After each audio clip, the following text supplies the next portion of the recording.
What's up, guys? Welcome back to another Diesel Dog video. Monday, and in true Monday fashion, I get a video sent to me this morning from my wife saying this just happened, and it's the check engine light flashing, which on gasoline engines usually means misfire, dead miss. If you got like random misfires, the check engine light will throw. You probably won't have the flashing, but if you got a dead miss, the computer's noticing a dead misfire, it's going to start flashing. So that's what I assumed it was. She said it ran okay down the road, but it seemed like it was bucking and jerking at a stoplight. So I'm assuming it's a misfire. Went ahead and scanned the codes. I got a PO300 and a PO304 misfire on cylinder 4. Coil on plugs, it's a 3.5 V6 in this thing. 2013. So I just went ahead and picked up a coil on all plugs, assuming I was going to have a bad coil, and might as well throw spark plugs and all the rest of them. I haven't actually worked on like any of these Explorers like this, the newer ones, because I switched to diesel repair before these things really started coming into the shop I was working at. They were pretty new. So a little learning experience for me too, but looks like there's an engine cover and some other stuff we're gonna have to get out of the way here, so I'm just gonna start ripping into it. Everything's got an engine cover nowadays, so I've already gotten this thing loose, so we're gonna get this out of the way here, and I'd say we're gonna be pulling the upper plenum to do the spark plugs on the back side, eh? Excellent. I'm pretty much suspecting that the coil is what's causing my dead miss. Usually if you have a dead miss like that just starts all of a sudden, if you got a coil unplugged like this, then you're probably looking at a bad coil. But it's not to say it couldn't be a bad spark plug. I have had bad spark plugs before, but since I'm doing this at home, I'm just gonna assume that the coil is bad. I'm gonna put all the spark plugs in anyways, new coil, and then we'll see what it does. But like I said, the back side, we're gonna have to pull this plenum off, of course. Looks like we just got a bunch of stuff to unhook here and start zipping her off. Looks like I'm just gonna start with the old intake tube here and work myself around.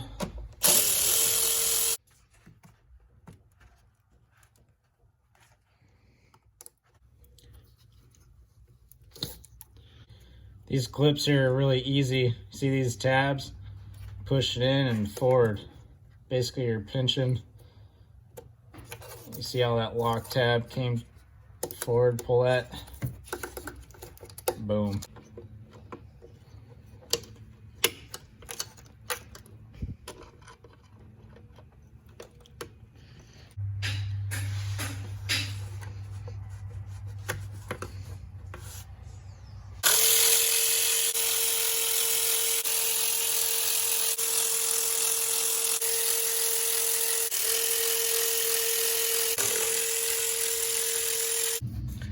Trying to figure out what was snagging me up here, and figured out I got a bracket on the back side here. There's 8mm bolt right there I gotta get, so fair warning, you're gonna have to get that bolt too to get this intake off. Just ended up taking the rest of the intake tube off here, and pretty easy to get through there.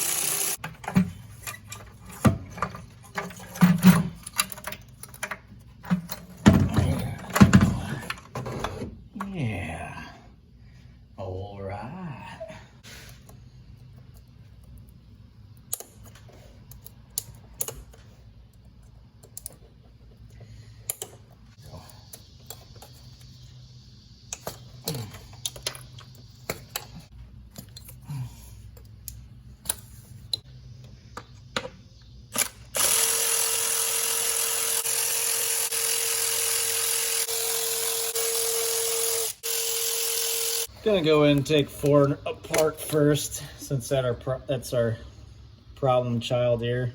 That's weird. It's like folded over there, but I don't know. Can't see anything. We'll take the plug out here. All right, please don't break. Oh man, that is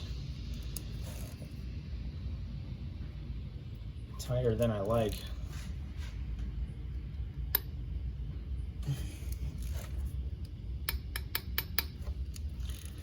Well, don't go ham on these things if you gotta work them back and forth. Do that. I don't like how tight this thing is. Come on, baby.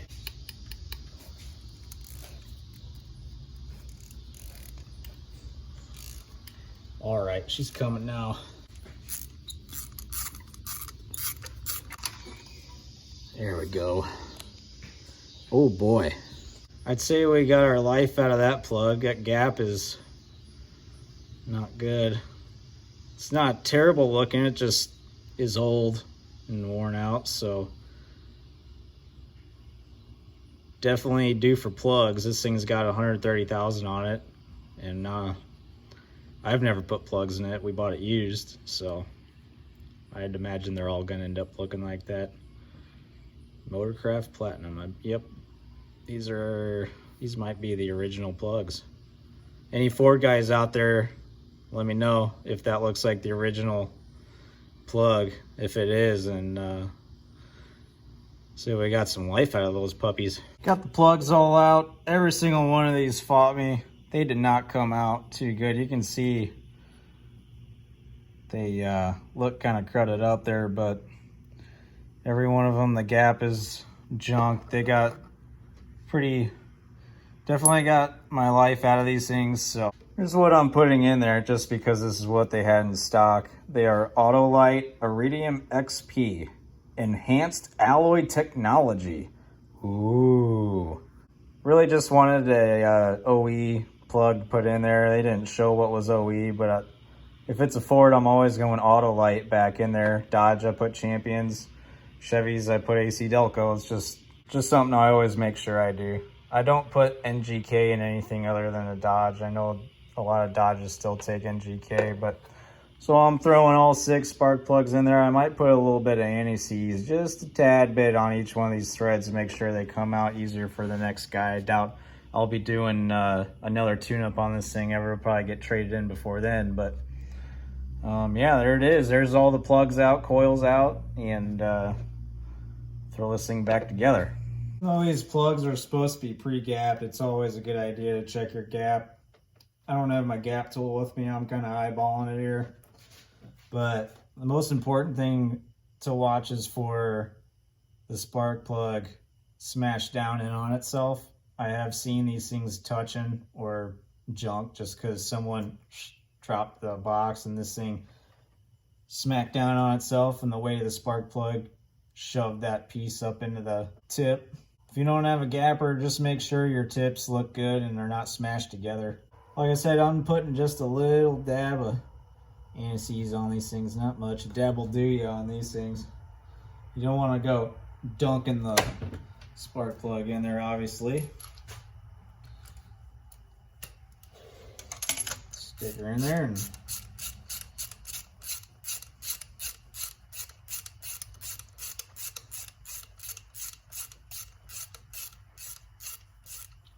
always a good idea to torque your spark plugs.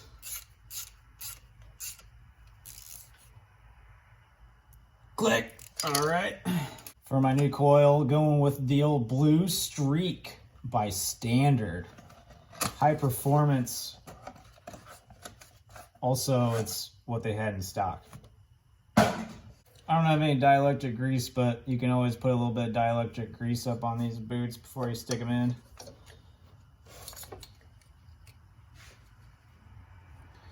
All right, new one's in.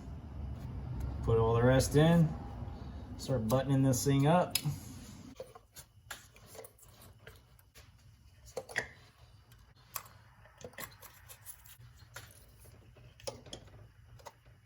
Oh man.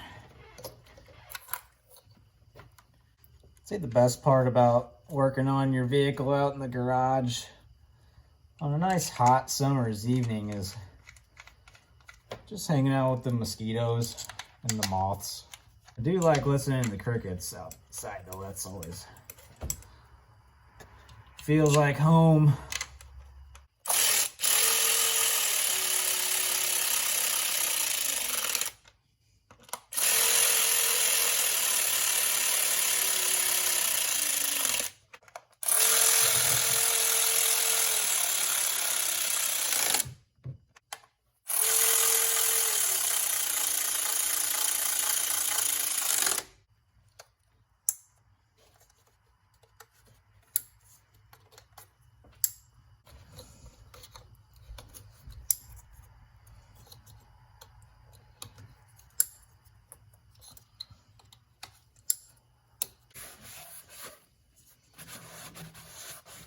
Since I'm basically doing this in a pinch, just to get my wife to work in the morning, I didn't really think to get a new upper plenum gasket here, but if you're gonna potentially reuse the gasket, this style, just make sure that it's not like flattened out even anywhere with the plastic of the plenum. If it's still sticking up pretty good, and you got a pretty good lip there, just to where it's smashing down still and gonna seal up really good, then you know, in a pinch, I would say go ahead and reuse it. Doesn't feel like it's hardened up too bad or anything like that, and I don't see any flat spots, so I am gonna reuse this. But if you're planning on doing this work, you know, preventative maintenance wise, if you're not in a pinch where you got a misfire, you got to fix it really quick, then I would definitely buy the upper plenum gasket along with your spark plugs. Alrighty, let's go ahead and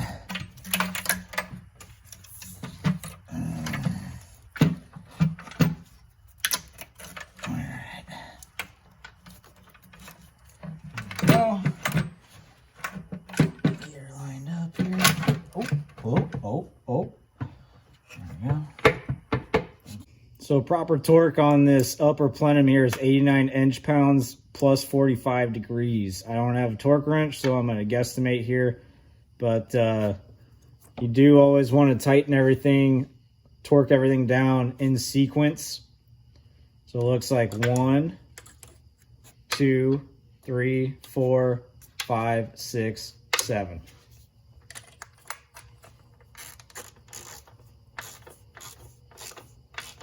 We can start to snug everything back up here. Looks like we got a, pretty sure that's an evap line. That's pretty sure this is your purge solenoid there. Throttle connector. Go ahead and stick our intake snorkel back in. There we go. Hook everything back up. Mass airflow connector.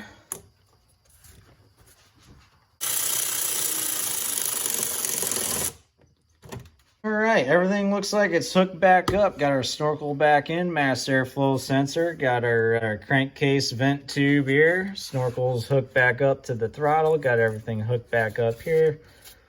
Boom.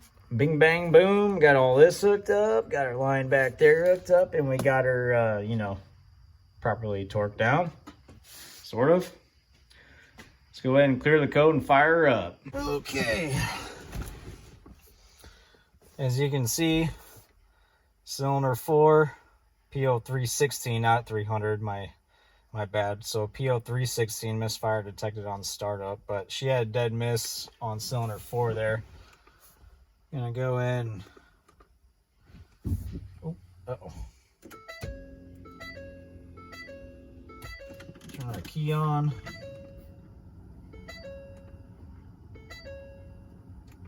Code's cleared. A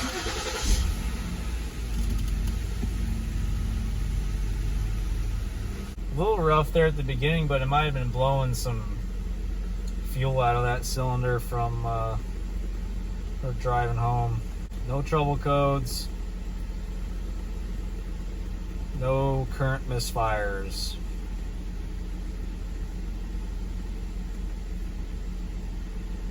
Test drive time. Well, guys, the test drive was a success, and she actually took it to work the next day, plus some. We just got back from a vacation down in South Carolina. So, yeah, drove the thing through the Smoky Mountains, averaged 21.2, I think was the highest average I got going down there and back. But we had a pretty good load in the back, plus me, my wife, and 2 kids, so car was loaded down pretty good, but 21.2, can't complain. No misfires, no check engine light, thing ran good. So, success. Yeah, I'm worn out from the drive, so just wrapping up this video. But if you guys enjoyed this video, give it a thumbs up, subscribe, comment, and I'll see you guys in the next video.